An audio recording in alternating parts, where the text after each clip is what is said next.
young adults in college, they are not under the thumb of what it was in high school. Right. However, coming into my house at 4 a.m, you might get shot. So if I tell you don't come in past a certain time, then you might want to listen to that.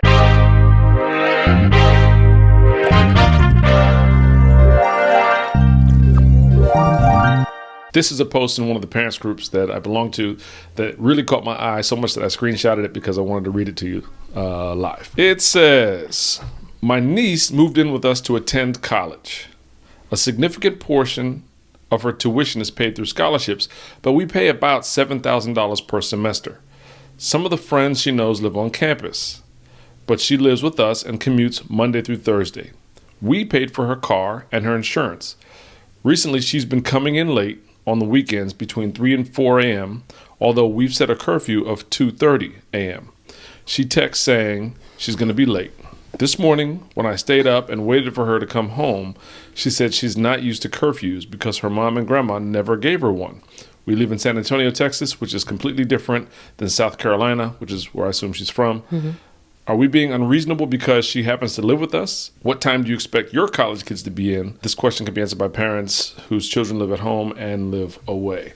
So when I read this to you a few minutes ago, you were very opinionated about it. What did you hear and what do you think? One, I started off with, once they're in college, I say let them come in when they want to come in. Like when you think about it, when they're away at a dorm, they can come and go as they please. There's no curfew, right? Mm-hmm. And I think that is it's part of the growing process in terms of learning, how late you can be out, what happens when you're out late. These things you learn as you grow up, and you're typically doing that learning in college. It's funny because she's kind of experiencing both of our worlds, where we have the 20-year-old who's didn't go to college, but he's still in our house and he's doing like things that you would get away with in college, but you're not in college, you in my house. And then we also have the college kid who is away at college, coming and going as he pleases. So in my mind, they're at an age where, you got to let them do what they're going to do and let them be out as long as they need to be out. Now, what I don't know and what I'm not familiar with is South Carolina versus San Antonio, what's happening down there. She may feel like there are some safety issues that are of concern for her for whatever region she's in. I don't know. But in my mind, like they're in college, let them be in college. I've got a push and I've got to disagree. Okay, here's the push. Push is I don't have enough information. Meaning, I get the sense, and I could be completely wrong, mm-hmm. I get the sense that the auntie doesn't have grown kids. Maybe she doesn't have kids at home, period. Okay. They're doing so much for their niece, right? Which is great. It's beyond what you'd expect from family even because, right. It's one thing to say, family, but, she's taking her on as her own child. Yeah, she's Absolutely. Going super far with her niece. Yeah. So that's a lot. Yeah, and there's yes, a lot to be said for a person who will not only go that far for a niece, but, pay tuition, buy a car, insurance, all that stuff, and let them live in your house. Yes. That is a lot. That is so much. Yeah, that's what makes me think they don't have kids at home. Absolutely. I kind of assume that. And if you don't have kids at home, mm-hmm. then now you're dealing with full-time parenting maybe for the first time. And yes. So, as you know, like if a person or a couple only has one child, uh-huh. That's different than a couple who has 2 or 3 Absolutely. kids. Yeah. So here they are dealing with, in my imaginary scenario, yeah. they're dealing with being parents for the first time, uh-huh. and they might have the grip a little too strong, right? Uh-huh. I don't know. Now, here's where I disagree with what you said. You're right. Young adults in college, they're hanging out all night. They do whatever they do in college. They may be doing great. They may be studying all night. Who knows what they do, but they are not under the thumb of what it was in high school. Right. However, in this particular case, you're coming into my house at 4 a.m, you might get shot. So if I tell you don't come in past a certain time, because I can't be responsible for that bullet you catch walking in later than that, then you might want to listen to that. And that's my point. Like, it's one thing to say that they're out there doing them in college. Yeah. When they go back to the dorm, that's a commercial space pretty much. Like yeah. any building that has that many rooms or housing units in it is considered commercial. Yeah. All night long, that door's open and closed. Yeah. But my house is residential. We True. are single family was one front door, one back door, one side door. And if you're coming in at a time now where I don't expect to hear that kind of noise at my house at a certain time of night, you're interrupting my sleep. Yeah. You're going to be messing me up for the morning runs, whatever I got to do. And you might catch an L. I understand where you're coming from, and I can't disagree with that. I totally understand. You're right about, the amount of traffic that's coming and going in a dorm versus the traffic that is not coming and going in my house at 4 o'clock in the morning. I think the other thing that I didn't say was that I think no matter where you're staying, you should be following the rules. So dorms have rules and homes have rules. So if you're staying with your aunt and your aunt says, I don't want you coming in past 3 o'clock, then you can't come in past 3 o'clock. One, because that's the rule she set for you. But going much further beyond that, not only has she accepted you in her house, but she's also paying your tuition, bought you a car, and is paying your insurance. That's a lot. That is so much. Yeah. The very least you can do is come in at 3 o'clock. One more piece on that. The idea that you aren't used to curfews because mom and grandma, she didn't say mom and dad. Yeah. She said mom and grandma didn't put it on me before in high school. Okay.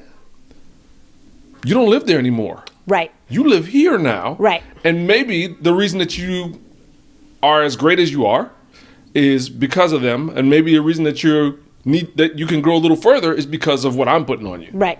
And so there's that. You got to follow the rules, G. I don't know where you were going with that, whether father was there or not. What you touched on is you're no longer living with mom and grandma. You're living with me. So it doesn't really matter what rules you were following while you were there. You are now here, and these are the current rules. So either follow them or don't. If you choose not to follow them, then that's where you need to go.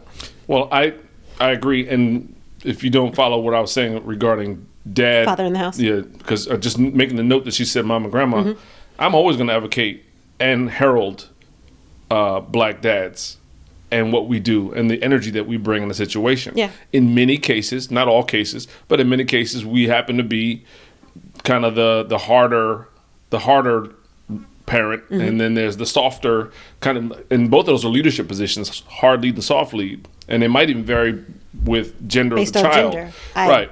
Totally agree with that. So I'm just saying, it struck me that she didn't say dad, and so you're the daughter living with mom and grandma, and now you're using the fact that they never disciplined you in this way to validate you breaking the rules in this new situation. Yeah. And if I put myself in that situation and I was living in that house and it's dad, mom, and grandma, I know me and my personality. It's not going down like that. It's not going down that way. So that's why I bring it up. Yeah. To answer her question, because she posed the question, what would you guys do? What did she say? What would you guys do? Am I being too harsh? What time do you expect your college kids to be in, and am I being too harsh? I don't think that she's being too harsh. Again, because I don't know, maybe there are some dangers around San Antonio we have no idea about. You know what I'm saying? She might gotta let that part go. But I think you touched on something else. You were saying because if she's like first time parent, then maybe she is how we all know overprotective, because first time parents are very overprotective, which I get. But by the time they hit college, they're going to be who they're going to be. So I would, you have to at some point trust them to make the decisions that you have instilled in them, like the responsibilities that you've put on them, and the trust that you've put in them, and the training that you've given them. You have to at some point trust that training to kick in. What would you do, just to right out answer her question, if I was raising Rustin's son or daughter in my home, and I'm in a different situation. We've got multiple kids. We've been through this already. But I would say, look, curfew is at 2:30 on the weekends. I understand that you are an adult and responsible. So here's what we're going to do. If you're not going to come home by 2:30 on the weekends, I expect a phone call, and then don't come home. Because don't come in after 2:30. It might even be earlier than that. It might be 2 o'clock for me, because I just don't want you disturbing my sleep, because I'm on alert. If I hear noise in the house that I'm not expecting past a certain time, I'm gonna be on alert, or I'm gonna be upset. So if you have plans that's gonna keep you out past 2 o'clock or 2:30, I need to just be told, shoot me a note, and then come in tomorrow. I'm curious, what do you think is happening at 2:30? Why is there a curfew for someone that age? Imagine you in college and it's 2:30. I might be going to get a burger. But the only thing that I just don't want to be disturbed past a certain time. So, Okay. So beyond, it's about me. It's I about see. me disturbing me in my home. I see. So it's not about you're making bad decisions. Like you're making good decisions up until 2:00, and then at 2:30, all the decisions after that are bad. Right.